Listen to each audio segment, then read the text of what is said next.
Welcome. I am Amarachi Ubani. Tonight, Vice President Yemi Osinbajo meets with Niger Delta governors and security chiefs over activities of the Niger Delta Avengers. Northern governors and Ohaneze and Igbo brainstorm on activities of herdsmen and other security issues in the country. It's another victory for the Kogi State governor as the tribunal dismisses another petition to challenge his election. And Hillary Clinton clinches the Democratic nomination for the race to the White House. And on business news tonight, Nigeria plans to raise over 100 billion naira in local currency denominated bonds. And in sports news, former Chelsea doctor Eva Canero settles her dismissal and discrimination case against the club and former boss Jose Mourinho.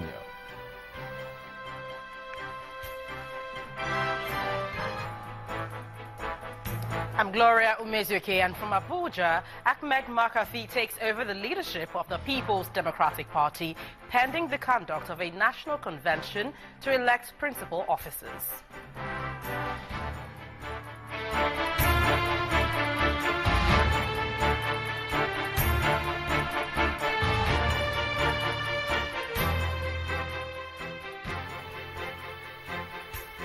We begin tonight with the latest effort by the federal government to put an end to the ongoing violence in the Niger Delta. To this end, the government says troops deployed to the waterways in the oil-rich region will continue to man federal installations there as it explores the option of dialogue.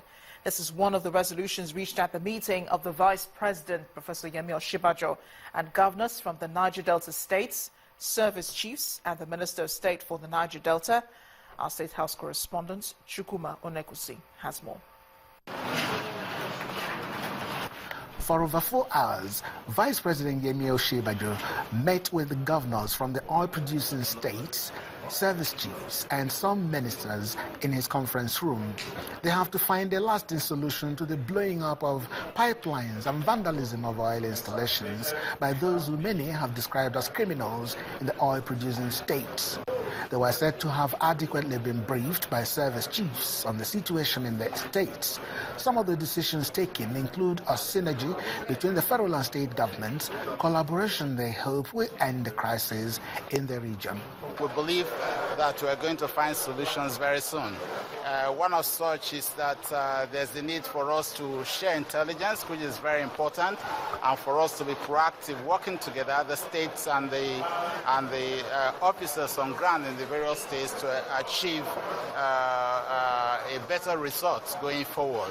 And then we also have agreed that there is a need to de-skill military operations directly in communities, but the military need to actually remain on our waterways and ensure that we adequately man the waterways itself while we engage the communities, and that engagement process is starting any moment from now. The latest attacks in the Niger Delta region raise questions as to what has happened to the amnesty program and what the youths in the region have done with it. Minister of State for Petroleum, in a recent meeting, appeals to the youths to sheath their swords, while some of the governors remind them that investment can only thrive in a peaceful atmosphere. The government recognizes that the amnesty program has to be sustained, but of course we can also improve on it because we have trained people. People have been sent for training, they've been trained, they've come back. Now they need to be able to apply those skills. If they don't apply the skill, then they become skilled but unemployed, and then the problem persists. So you need a multiple tool to deal with the issues.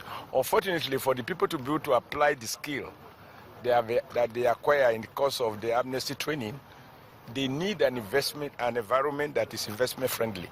My first appeal will be to my brothers who engage in these acts of protest. To sheath the sword and the dagger and get back to the table so that we can have a conversation as Nigerians. There is no doubt that over the very many decades of oil production, a lot of things that ought to be done in the oil sector, the oil geographical environments, and the well not have been fully done. but not also to forget the fact that quite a lot also has happened. And the answer to the issues will not be picking up of arms. The federal government is committed to continue this dialogue. The president is very interested and has mandated that we should use every available opportunity to dialogue this issue and find a quick closure of this matter.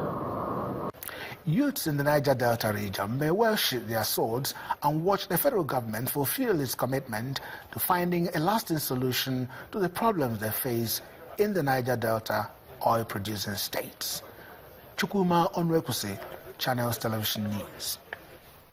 The United States is encouraging dialogue between militant groups in the Niger Delta and the federal government for the good of all parties involved. In a statement from the U.S. mission in Nigeria, the U.S. said it is monitoring reports of attacks and other incidents in the region and encourages all parties to resolve their disputes through peaceful means with emphasis on the protection of the rights of the region's citizens.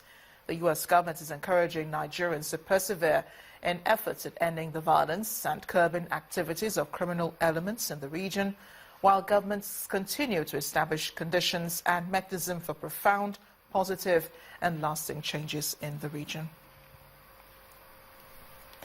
Members of the terrorist group Boko Haram have reportedly launched an attack on Kanama town in Yobe State, northeast Nigeria. Residents said the insurgents stormed the town at about 9 p.m. yesterday, shooting sporadically before attacking the divisional police station and some shops in the town. The Commissioner for Police in the state, Mr. Chika Maidama, who confirmed the attack to Channels Television, said 3 of his men were injured during the raid on the divisional police station. Kanama town, the headquarters of Yunusari local government area of Yobe State, is the birthplace of the militant group and is located at the border between Nigeria and the Republic of Niger. Leaders of Ohanese and Igbo and some northern state governors have condemned recent attacks by suspected herdsmen in some states of the Federation. At a meeting at Government House Owerri, the Imo State capital, the governors of Kaduna and Bauchi states called on security operatives to arrest and prosecute those behind these attacks. The host governor, Rochas Okorocha, called on residents in the state to continue to adhere to the rule of law. They were in Imo State to celebrate with Governor Okorocha on his 5th year in office, but other issues necessitated the meeting. The recent murder of Mrs. Bridget Agbaheme in Kano and the several atrocities of herdsmen. The leadership of Ohanese Ndigbo throws questions to the governors on what steps to be taken to avoid reprisal attacks. The interactions are becoming now quite strong and dangerous. Dangerous in the sense that lives are now being lost. And we think that in this kind of exchange, we've been lucky so far that nothing big has come out. Otherwise, the things that have been happening is capable of creating very, very major upheavals we don't pray for. It can threaten the unity of this country. Responding, the governors of Kaduna and Bauchi states condemned the acts of violence by religious fanatics and herdsmen. Historically, he has grown to know the Fulanis, the Nigerian Fulani cattle herdsmen. They're peaceful, they're simple people, but we have this problem of the sub-region, the West African sub-region, with the fall of Gaddafi and the problems in Mali. There are a lot of small arms and even sophisticated arms, making the rounds in our region. It has manifested with the murder of these people. But I am happy that this time, like the case of Gideon Akaluka, something is being done. If those that killed Akaluka were tried in open court and hanged for killing him, nobody would do it again. The Imo State Governor and the APC National Chairman also weighed in, insisting that the unity of the nation will not be compromised. It's a sinister invasion of our country, and the earlier the security agencies get on top of it, the better for all of us. Before we adopt the problem, before we Nigerianize the problem, Igbo nation can understand that It's not an attack against Ndibo. And very important too for all of us to understand that there's this bridge, very strong bridge, that connects Igbos with the North. And that bridge is not faulty. The bridge is as strong as it has ever been. The onus lies on the government to intervene and restore the confidence of the citizens in its capacity to ensure their security. The Kogi State Election Petition Tribunal has dismissed the petition of Captain Idris Wada challenging the victory of Yahaya Bello in the governorship poll. Justice Halima Mohammed dismissed the petition for being incompetent. The tribunal holds that Captain Wada never participated in the primaries of the All Progressives Congress and so lacks a local standby to challenge the nomination of Mr. Bello. Captain Wada, who contested in the Kogi State governorship election under the umbrella of the PDP, had contended that the results of the election were unacceptable to the party and could not stand the test of time. Attempts by the immediate past governor of Kogi State, Mr. Idris Wada, to return to the Kogi government house has suffered a temporary setback as the Kogi State Governorship Election Petition Tribunal, sitting in Abuja, dismissed his petition. Mr. Wada had approached the tribunal to seek an order declaring him as winner of the December 5, 2015 election or an order directing a fresh governorship election. The former governor claimed that the incumbent governor, Yahaya Bello, was not qualified to contest the supplementary election, having failed to participate in the election held on November 21, 2015. In a 2-hour judgment delivered by Justice Halima Mohammed, the tribunal rejects the claim of Mr. Wada on the grounds that he lacks the legal standing to question the nomination and sponsorship of a candidate from another political party other than his own. Although the lawyer to Governor Bello applauded the verdict of the court, lawyer to Mr. Wada announced his intention to appeal the judgment. This is a very novel electoral case. And, you know, for them to have gone to this extent, I think they are making a landmark in the history of election petition. It's a very good one. And like I said, politicians should learn to accept victory because there wouldn't have been any need to institute this petition. We have just been through the first rung. There's a second rung of the ladder and the third rung of the ladder. And by this I mean, of course, the Court of Appeal is there and the Supreme Court is there. There are so many issues that have to be tested at the Court of Appeal and possibly at the Supreme Court. Lawyer to the Independent National Electoral Commission agrees with the verdict of the tribunal. This judgment is a reflection and an affirmation of the position of INEC.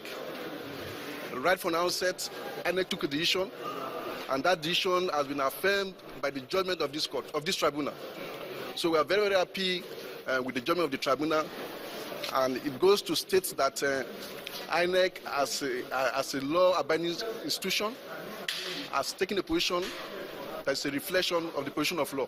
With the victory of Governor Yahaya Bello at the election tribunal, the stage is now set for the petitioners to approach the appeal court for a second opinion. In part 2, after the break, Code of Conduct Tribunal adjourns trial of Senate President Bukola Saraki after a day of fiery exchanges between the CCT chairman and the defense team. Join us again for more.